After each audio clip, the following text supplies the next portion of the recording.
Good afternoon, everyone. Good to be back with you, and I'm really happy to be speaking again to Brian Berletic. We had a recent conversation on the Convo Couch about the whole Prigozhin affair and Ukraine and Russia, which I recommend everybody watches and listens to.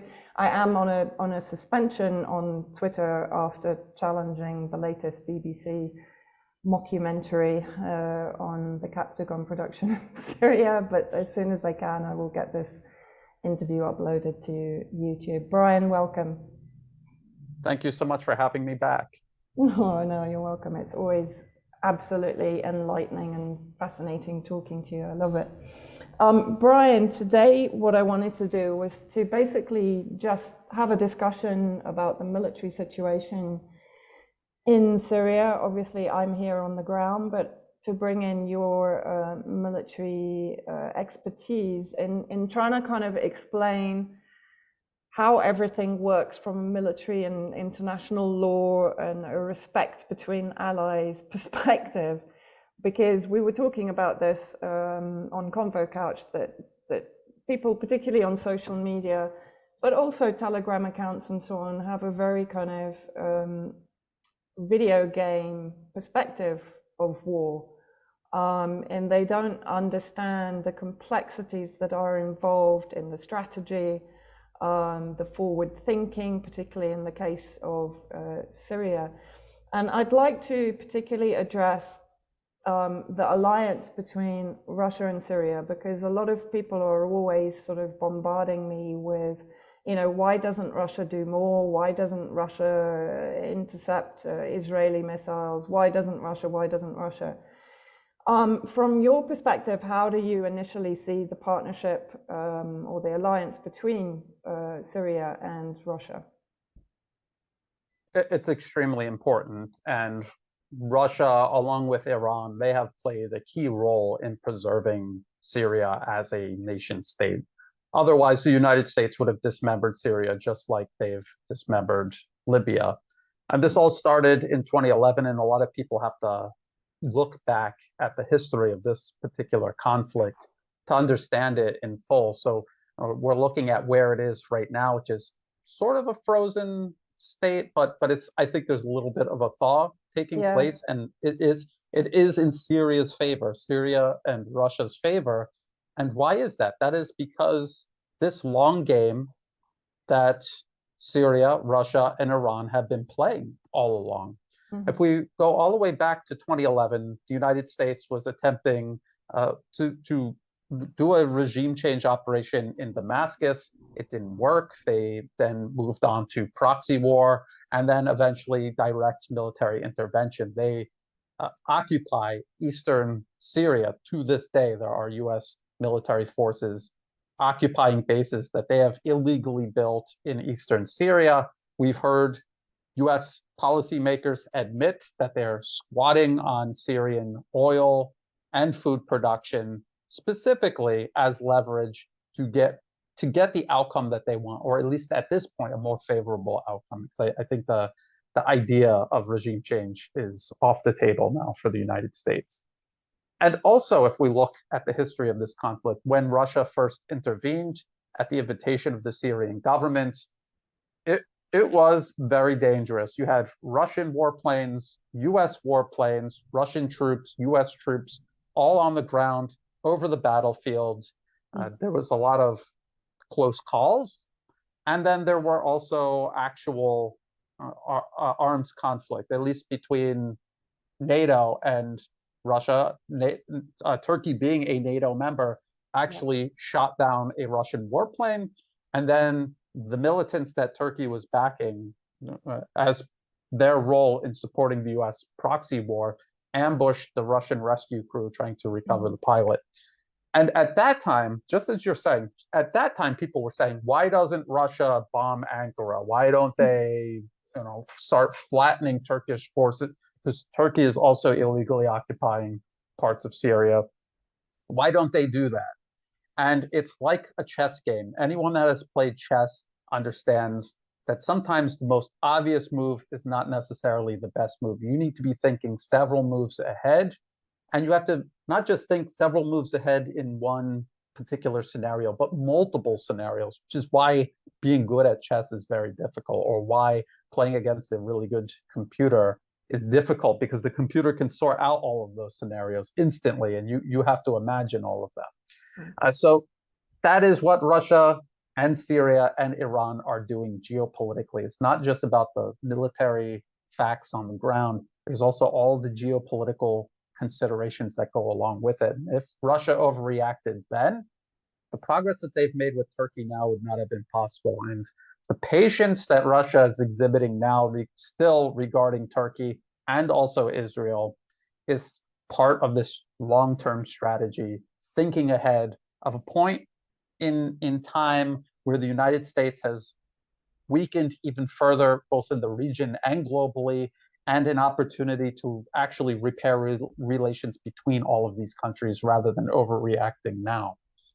Yeah, and also remember in 2000, I think it was 2016, there were another two incidents where a Russian humanitarian helicopter that was actually supplying humanitarian aid to the terrorists embedded in eastern Aleppo was brought down, and the pilots were killed after being tortured, and their bodies were held up as trophies. And also, I was in Aleppo when a Russian team of medics and nurses were shelled by the NATO-backed terrorists, killing a number of them, including one of the female nurses that was trying to help wounded from both sides. So, you know, Russia has taken actually huge casualties in this war, something that is simply not talked about. There is a very good book by Tim Ripley, who was a former war correspondent for the Sunday Times, of all things. But he's written actually a very objective book, which I recommend everyone reading. And I'm now trying to desperately remember the name. I'll probably put it in the show notes, but it's by Tim Ripley. I think it's called The Battle for Aleppo, something like that. But it actually talks about the number and names the Russian casualties in the campaign just to liberate Aleppo. And it was relatively shocking for me how many Russian military personnel had fallen during that operation alone inside Syria. And I think people tend to forget about this, you know, the sacrifices that Russia has made, actually, to come to the support of Syria. Why do you think it took until, when was it, September 2015, for Russia to make the decision to enter the conflict militarily? I believe it's a combination of them needing to be ready to do it and needing to set everything up politically, internally within Russia, geopolitically with its allies, and also considerations of how other countries might react to it doing so. And it wasn't as if Russia wasn't trying to help Syria before that. They were in a way. And a lot of people say, why didn't Russia go help Libya in a similar way? And the facts are that only the United States, and people take this for granted, only the United States has the military infrastructure wrapped around the globe to go anywhere at any time on such a massive scale. Russia does not have this capability. They went in with a very small footprint, and it was because they already had a base there in Syria. They did not have that in Libya. It wasn't practical at the time, and they had to make sure everything was set up. They had to probably train, get logistics all spun up. And what we saw, I would say, around 2011 onward, Russia had been building up its military, modernizing it. I would say after 2008, as a matter of fact, because all of these incidents are connected. Especially if you're sitting in the Kremlin, it's one big chessboard that they're overseeing that they have to manage, and everything is interrelated. They had that conflict when Georgian forces attacked them in 2008. They undertook all of these reforms, and they were preparing their military for future conflicts. And one of those conflicts was in Syria. The other was inevitably brewing in Ukraine. So this is what they were preparing for. It's not something that President Putin could just snap his fingers and make happen. It took time, but I think they got there just in time. And I suppose Africa should be in there, although things have only just started really hotting up there. But Yes, there is opinion yes. within Russian military contacts that I have that Africa will be the next front line between NATO member states and Russia and China, particularly, of course, in Africa. So I guess those three battlegrounds were the ones that were being focused on, as you said, post 2008. I want to go back to late 2022, when there was a flurry of activity from basically Zionist media, which then kind of filtered down into, or up, whatever way you want to describe it, into US media in particular. It did get through to UK media, and it was definitely picked up by social media.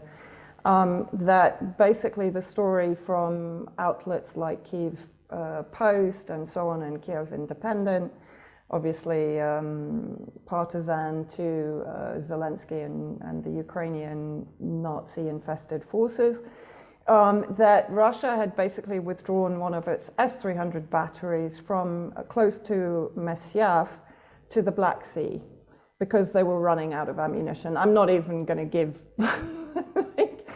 any credence whatsoever to the running out of ammunition story. But what this kicked off, particularly on Twitter, was this sort of, Russia's abandoning its partner, Syria, because it has more important wars to wage in Ukraine. Now, the reality for me when I looked into this was that they were claiming that Israel had managed to bomb Mesyav, where of course there is a development facility both for defensive and offensive weapons, and there always has been, with some Iranian collaboration on the technology side, and that Russia had deliberately allowed Israel to bomb this facility. The reality is that the S-300 was withdrawn after Israel had bombed Mesyav, before Israel bombed again Aleppo International Airport and Damascus International Airport. We've been bombed 23 times already in 2023. Now, sources here basically said to me, look, the reality is that Russia is probably looking to replace some of the S-300s that it has in strategic positions inside Syria with a more advanced air defense system. My argument also is that it's not Russia's job to defend Syria, it's Syria's job to defend Syria, and both Iran and Russia very much defer to Syria in their discussions about air defense, about military strategy and so on, because again, people disconnect from the fact that nothing happens inside Syria without the agreement of the government in Damascus and the head of the MOD and so on in Syria. Syria takes precedence in these discussions. How would you explain the situation on the ground from this perspective to people that are listening, so that they can understand from a military logic perspective why Russia would essentially back off and allow Syria to defend itself during the Israeli attacks? Again, this is very similar to the situation with Turkey. Turkey was going to continue supporting the US proxy war in Syria until it was impossible to do so any further. Attacking Turkey years ago would have completely jeopardized any type of progress between Russia and Turkey now. And the same goes for Israel. Russia has relations with Israel. They're not going to shoot down Israeli warplanes. They don't want to escalate things. They know Israel's going to come in and bomb. That's why the US and the British created Israel in the first place. It's like a regional forward operating base, or a junkyard dog, for example. They keep it mean and hungry all the time and eager for aggression. And that's what it does. And in terms of military operations, you do not react to this emotionally. And that's what Israel's role is. It's to get under everyone's skin, to make them angry, to make them react emotionally without thinking about long-term consequences, to just keep the conflict going. And that is an environment where the United States thrives. Instead, if we look at the entire region, Saudi Arabia was heavily involved in the proxy war on Syria and against Iran. Now look at what's going on.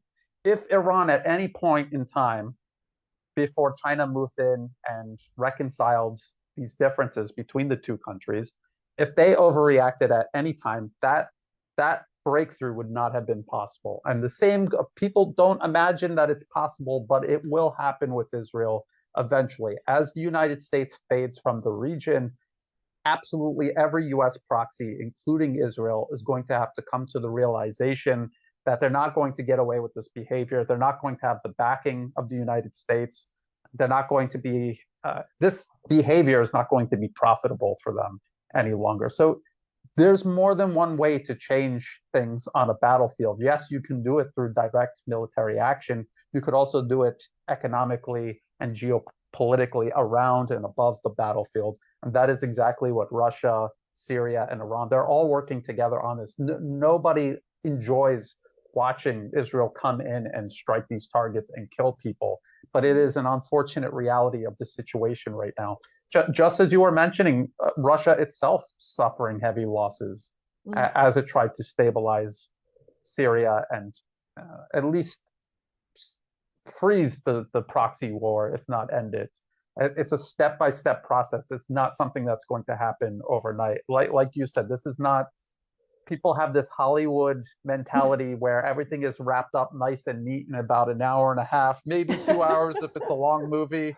But this is something that has to play out for years. There's a multitude of clocks that are ticking that Russia is paying attention to. So is China. De-dollarization, the shift of trade around the world from Western-centric to Asian-centric. They're all watching this, and they understand that, yes, we could fight them now. Maybe we could win, or we could wait 10 years. There's going to be losses, but minimum losses versus a escalation or a war. 5 to 10 years from now, we will be able to achieve this without even fighting and without risking escalation. This is what they're thinking about. Yeah, and I would point out that even because people tend to avoid levying the same accusations that Iran, and I'm not quite sure why, because Iran since 2018 has also supplied air defense systems, the Bavar 373, which I think is something between the S-300 and S-400, and even the older Sevan Khordad, which I think is based on Soviet Union technology. I'm not a weapons expert, I'll leave that to you. But Iranian contacts have basically said to me that they would quite happily respond to Israeli attacks, but they have basically had the brake put on by Damascus, because clearly Damascus is looking at a longer term strategy. And how do you, I want to ask you this also, the US occupation of Syrian resources, particularly of their fuel, I mean, they're stealing 80% of Syrian oil on a almost daily basis. How would that impact, in your opinion, on Syria's ability right now to respond to Israel or to risk an escalation in confrontation with Israel? It's a good question. The United States being there militarily and being in the Middle East still, they still have a significant presence there. Yes, it's waning, but they still have a significant presence there. And what they're waiting for, and if you read their policy papers regarding Iran or Syria or anywhere else in the Middle East, they're constantly seeking provocations to create a pretext for them to escalate. That's what they dream of, and this is what Syria, Iran, and Russia, this is what they're trying to avoid. They're trying to do this incrementally and over time, in playing to their own strengths rather than falling into the trap that the US and also Israel are setting here through these provocations. And so until the US is physically pushed out of Syria and its footprint reduced further in the Middle East, I don't think that it would be wise to even risk escalating with one of America's proxies, because that always gives the US itself a window of opportunity to begin intervening more directly itself, which is how they ended up there in eastern Syria in the first place. One other thing I want to add about the US occupation of eastern Mm. Syria is that the US is there, they're waging their proxy war against Syria and its allies, but there's plenty of proxies that Syria and its allies can use against the United States, and that's exactly what they're doing. And Yes. so they're thinking about a long-term strategy to wear down the United States in Syria on the ground, but also they're watching these other clocks and they're working to affect these other clocks that are ticking down: de-dollarization, global trade, the rise of multipolarism. It's a combined effort. It's just like when you're fighting a war, you don't just do it with infantrymen, you don't just do it with tanks. You have to have combined arms, infantry, tanks, warplanes, etc. You have to do the exact same thing geopolitically. There's a combination of forces that have to work in concert to affect the change on the ground that you want. Yeah, and presumably they need fuel, which at the Yes, moment they yes, don't have. I think that's yes. also a major aspect. And you're right, when we're talking about proxies being used against the US occupation, just for people to understand what is actually happening, the current attacks are being carried out by tribal factions in the northeast that have for years been persecuted by the US occupiers and by their proxies, whether it's ISIS or the Kurdish separatists, or Contras as I call them. And these groups, or these tribes, are now carrying out isolated attacks against particularly oil fields that are under occupation of US forces. Again, because the Syrian Arab Army can't be seen to be directly attacking. I mean, it's learnt really from the US textbook on this. It can't be seen to be directly attacking US forces because, again, that would escalate into a direct confrontation, which would bring Russia in, etc., etc., which is what, in my view, everybody is trying to avoid, because Syria is not in a state, either economically or from a resource perspective, to actually up the ante on the conflict at the moment, although it is doing it, as you mentioned. And of course, Syria is supporting the resistance factions also in the occupied territories in Palestine, particularly in Jenin. And so people, there are different ways, as you say, to actually push back against the occupying hostile forces, whether it's Turkey, US, etc. And Russia has been bombing the exclusion zone around Al Tanf. Again, most people don't know about this because it's not obviously published in Western media. But they have been bombing on a regular basis the terrorist positions in the US-created exclusion zone 55 kilometers around the Al Tanf illegal base.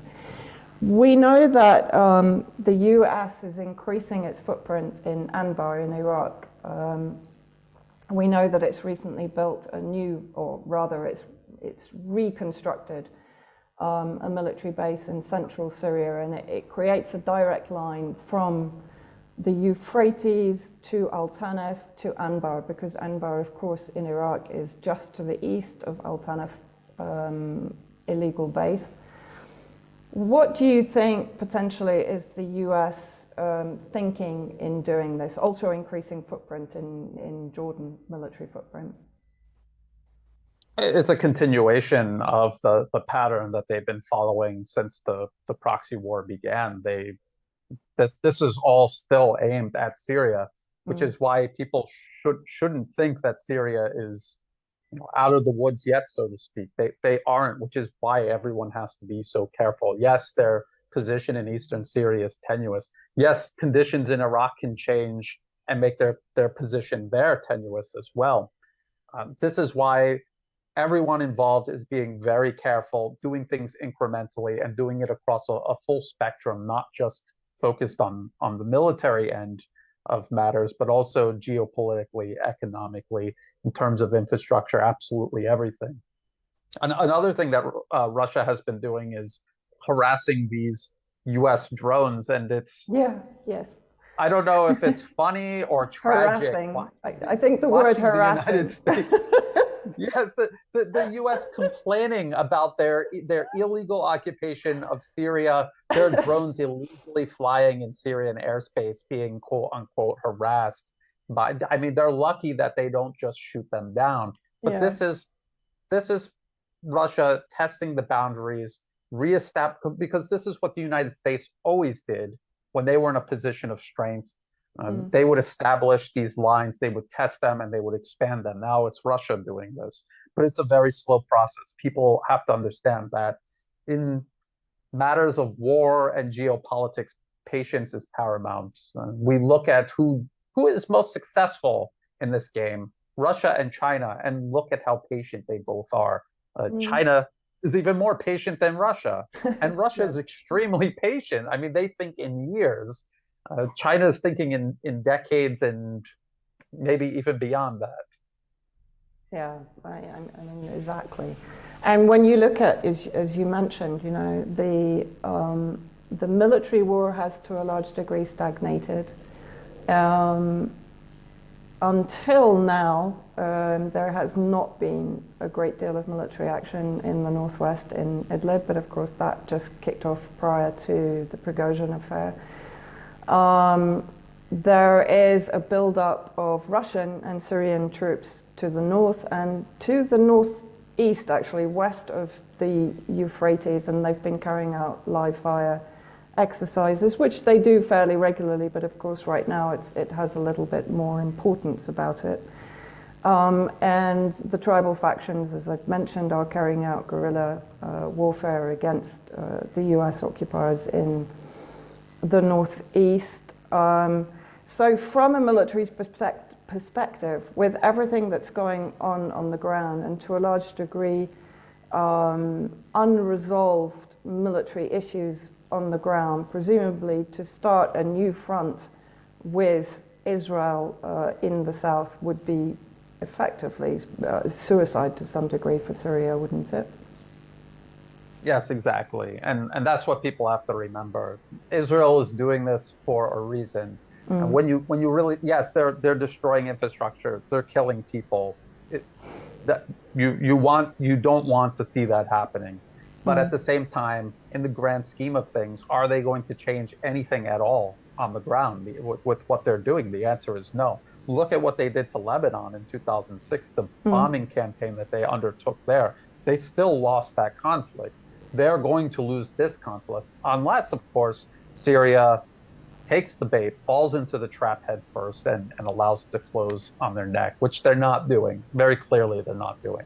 And the situation in the north, it's inevitable that Idlib needs to be dealt with. It's inevitable. It has to be dealt with. And I believe what they're doing is creating the conditions on the ground to make it as untenable as possible for Turkey and its presence, while at the same time giving them incentives to reconcile and leave. And so it's a combination. You have to have all of your bases covered. Again, just like in chess, you set up the board in such a way that you compel your opponent to make a specific move that you want them to make. And you could only do that from a position of strength. And just as you say, if you're getting tangled up in another conflict with someone else, Israel, for example, all that's going to do is weaken your hand while you're trying to change this specific aspect of the board. Yeah. Why do you think, I mean, Russia did, as far as we know, deliver 4 battalions of the S-300. And can you just quickly explain what the S-300 is? Because a lot of people just, again, use it very liberally as a term without perhaps understanding what it comprises of, that it's not simply, you know, I don't know, a big gun that shoots missiles down out of the sky. It comprises of a number of elements. And why, in your opinion, has Syria not used those S-300s yet to date? They're only using the Pantsir S-1, as far as I know, quite successfully. I mean, they're really, you know, they are pretty successful in bringing down the majority of the Israeli missiles with the very outdated machinery and hardware that they have. This is a good question, and it's a very important topic. Air defense is very complicated, much more complicated than I think a lot of people understand. That the S-300 is just, first of all, the S-300 has a missile launcher, it has a command vehicle, it has radar, and all of these systems have to work together to acquire a target and guide the missile to the target. But then the S-300 system, a variety of vehicles comprise this fully functional system. They're just one of several tiers in an integrated air defense system. So you mentioned the Pantsir. This is a shorter range point defense, while the S-300 is a much longer range system. And when you have an integrated air defense system, you want to use it only, especially for Syria, only when you feel it's absolutely necessary, because every time you turn your radars on, the enemy can understand more about how you've set up your system and then how to circumvent it. So you have something like a Pantsir system protecting a very specific potential target. That's one thing. But if you're switching on all of your radars for your integrated air defense system, you're just telling the enemy the lay of your defenses, and then they could either circumvent them or even attack and destroy them incrementally, which Israel has the capability of doing. So you save that card for when it's absolutely necessary. In case Israel decides to go beyond these provocations, trying to get you into this trap, if they try to actually escalate in a very meaningful way, then you're able to respond by switching on your entire system and starting to start shooting their planes down. Yeah, absolutely. No, I totally. With Israel basically assassinating members of the air defense military team, they're obviously trying to degrade Syria's ability to defend itself. How long, in your opinion, does it take, for example, to train someone to use either the S-300 or the Iranian Bava 373 or even the Pantsir S-1, just to give an indication of the nefariousness of Israel's policy in trying to actually take out trained personnel? Again, a good question. Depending on the system, it could be anywhere between 6 months to a year. You also have to remember that you need to find either existing military personnel that have basic training and a general background that would be suitable for learning these type of systems. Not every soldier is cut out to operate air defense systems. But what Syria and its allies need to do is make sure that the pool of personnel, human resources, is big enough so that this policy cannot be effective. I mean, they would only be doing that if they thought the pool of people capable of using these systems was relatively small. Syria would be best try to expand that as large as possible and make it an exercise of futility for Israel. But yes, this is what Israel does. This is how Israel does it. And you just have to adapt to it.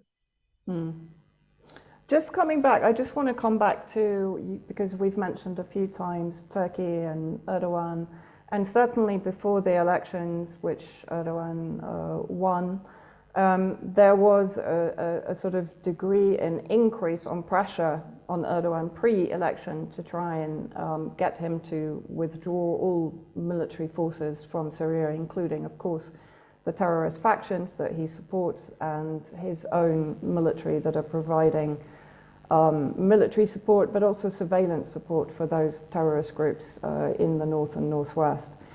Until now, of course, he's failed to do that, and you mentioned the increase in military pressure on the terrorist armed groups in Idlib is equally going to, down the line, put pressure on Erdogan.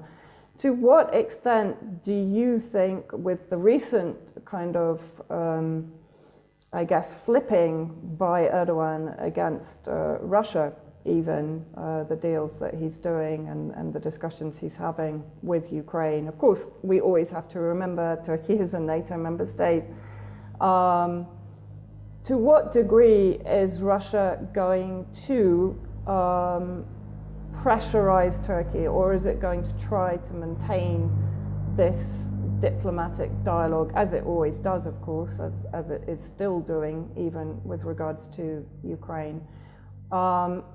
And you mentioned it, but can you just reiterate whether you think the increase now in attacks on armed group targets in Idlib is to do with, and of course I just forgot, the veto by Russia to reopen the so-called humanitarian corridors in the north of Idlib, which are controlled by Al-Qaeda and known to be bringing US Western manufactured weapons into the armed groups. So to what degree do you think this is all about putting pressure on Erdogan and forcing him to face the realization that if this happens, the armed groups are going to end up in Turkey and they're going to be his direct problem? Yes, exactly. So it's part that they're going to continue maintaining diplomatic relations with Turkey.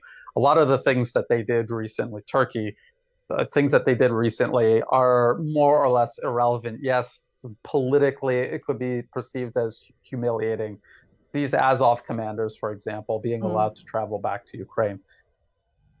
Okay, that's humiliating to a degree, but on the other hand, if they really are eager to get to the front line, then this might resolve itself in a way that's much more pleasing for Russia ultimately. And Sweden was always going to get into NATO. Turkey was just trying to get as much as possible for agreeing to Sweden getting in. There was never really any prospect of Turkey genuinely blocking Sweden or Finland's entry into NATO. And again, as far as Russia is concerned, what difference does it make? Sweden and Finland have been de facto NATO members and participants in all of NATO's wars of aggression around the world for decades. This really for Russia changes nothing. The real factor here that is going to determine whether Turkey pulls its troops out or not, whether it reconciles with Syria or not, is the amount of pressure and also opportunities offered by both the US and, of course, Russia and its allies in the region. Turkey ultimately is going to pursue its own best interests, has positioned itself in a way specifically to do that. And so if Russia can convince Turkey of exactly what you said, we're going to push these terrorists out of Syria. They only have one place to go, that is Turkey. Do you want to be part of the solution, or do you want to have a problem for yourself? And on top of that, there are going to be other diplomatic considerations and incentives for Turkey to work with Russia on that, and also Syria. So we just have to wait and see. We have to be patient. The U.S. is waning, but this is going to take time. And look at this conflict. It started in 2011. It's 2023 right now. Just think about how long this conflict has dragged on for, and look at how slowly everything is going. And just keep that in mind when assessing the success or failure of these different options. It might not actually be a failure. It might just need more time. And I think that's what we have to try to get across to people, is the importance of patience and not expecting it all to wrap up in one news cycle. That will never happen. And just to close, I mean, we've sort of touched on it, but can you, because my reading of people's reactions often is because they are looking at it very much through a Western prism. They're seeing it through the eyes of Western imperialism, largely because maybe they don't have any experience of an alternative alliance paradigm, right? Can you explain the difference between, for example, a partnership between the US and a vassal state, and Russia and, for example, Syria or any of its allies? Again, a very good question. It's very important people be able to compare and contrast. The United States is a modern day empire. All of the nations that it interacts with, it is attempting to subordinate, or they've already subordinated them and they are using them to advance Washington's foreign policy objectives at the cost of these countries, these supposed allies. And we see this unfolding in Europe right now in regards to the proxy war against Russia and Ukraine.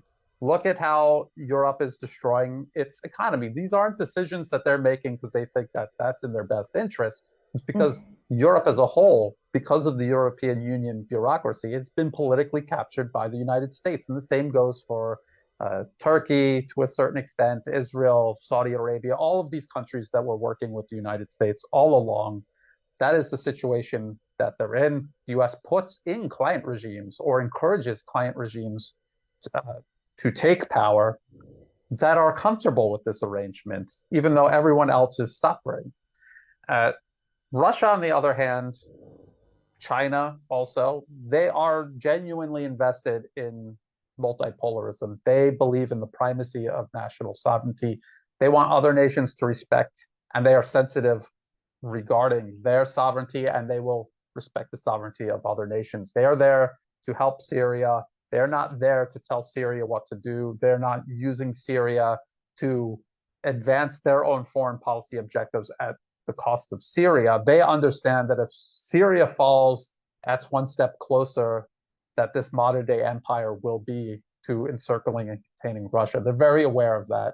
China's very aware of that. They understand that the best defense against US empire is anti-empire, nations having sovereignty, being strong sovereign nations. So they're not going to undermine that sovereignty among their allies, because they're ultimately going to undermine their own self-preservation.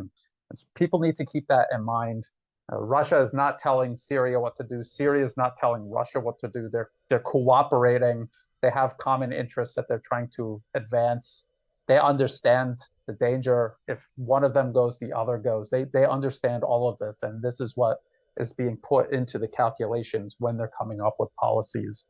For the US, you see that it's these think tanks completely detached from reality in every sense, drumming up these policies, sending it to Washington, sending it to the media, attempting to implement it. And it's a very top-down process. Very little input is being made between them and their allies. I think that's becoming more and more obvious to more and more people as all of this progresses. Yeah, absolutely. Thank you so much again, Brian. Can you just tell everyone where they can find your work and follow you? The easiest way is just go to YouTube, search the New Atlas, and then in the video description of every video are other places you can find and follow my work. The link to my Telegram channel is in there. I would highly recommend people click on that. I put all of my videos on Telegram now, just in case I get deleted off of YouTube. Check YouTube, but make sure you pick an alternative just in case YouTube deletes me. I want to thank you for having me on. I really enjoyed this conversation, and I think it is a genuinely important conversation to have. Yeah, it is, and I think maybe there'll be questions that are raised from people listening to what we've been talking about, and we can maybe do a part two and respond to anything that we've potentially missed or that people feel hasn't been answered. That would be perfect. Thank you again, Absolutely. Brian. Have a good rest of the day, and speak to you very soon. You too. Thank you.